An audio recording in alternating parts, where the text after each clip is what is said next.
You let rise 8 ounces of Switch 2 leaks and rumors overnight, and what do you get?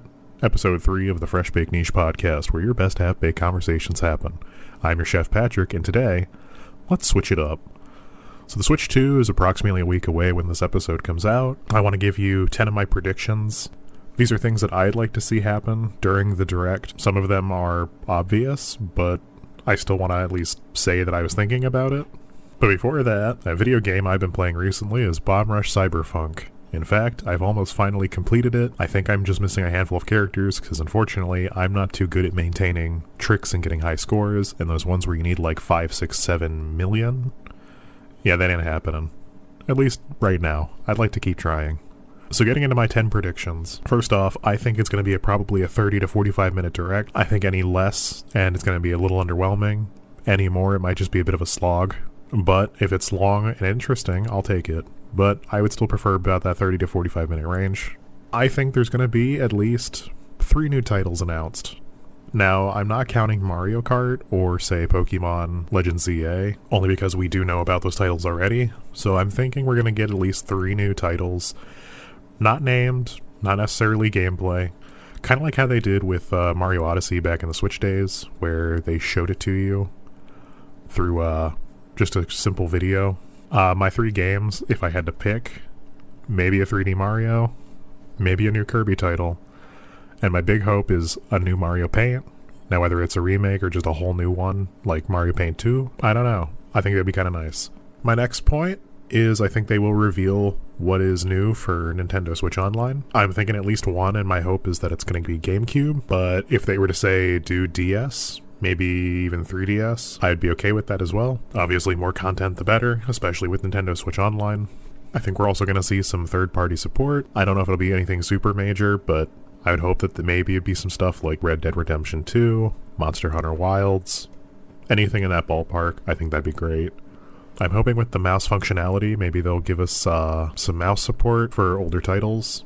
Specifically things like Civilization or Diablo. I think that'd be huge if it was not necessarily here are new titles using the feature, but old ones that have now been supported to use it.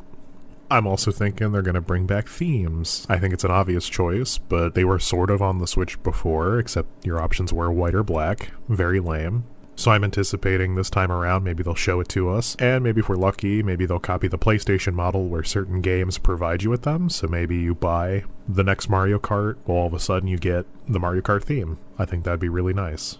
I'd like to see a backwards compatibility demonstration. I anticipate they'll probably, if they do this, use Breath of the Wild as their example, but, you know, we'll have to see. Speaking of functionality, I'd like to know what that C button does.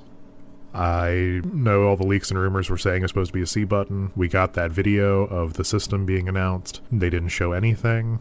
They even apparently removed whatever symbol was supposed to be on the button, so hopefully that gets covered. I am hoping that it stands for community, and maybe this is the return of something like Street Pass, maybe even in a different form. Because unlike a 3DS, a Switch is kind of big and bulky to carry around in your pocket and try to get those, Street Passes.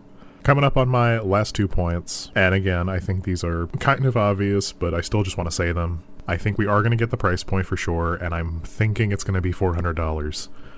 Because I think much more than that, and I would say anything beyond $450, maybe into like the $500 range, is a little too much, but I guess we'll have to see. And for the release date, I'm still thinking probably mid-June. I don't think they're going to be doing it on May 15th, like a lot of people are saying. My thoughts on that are based on the fact that the new Nintendo store is opening up in San Francisco, and to have a brand new console come out on the launch day of this new store, I think that's just a storm for disaster. I don't think it's going to work well. I think you want to give people that opportunity to go visit, get used to it, for even just a few months, before you all of a sudden decide, hey, there's also a new console coming out today. Ideally, when this episode comes out, we'll be about a week out from the official Nintendo Switch 2 Direct. If you have any predictions or theories or things you just want to see, please let me know in the comments down below. If you like this episode, please hit the like button. You want to see more of this content, please subscribe. As always, thank you for baking with me today. Goodbye.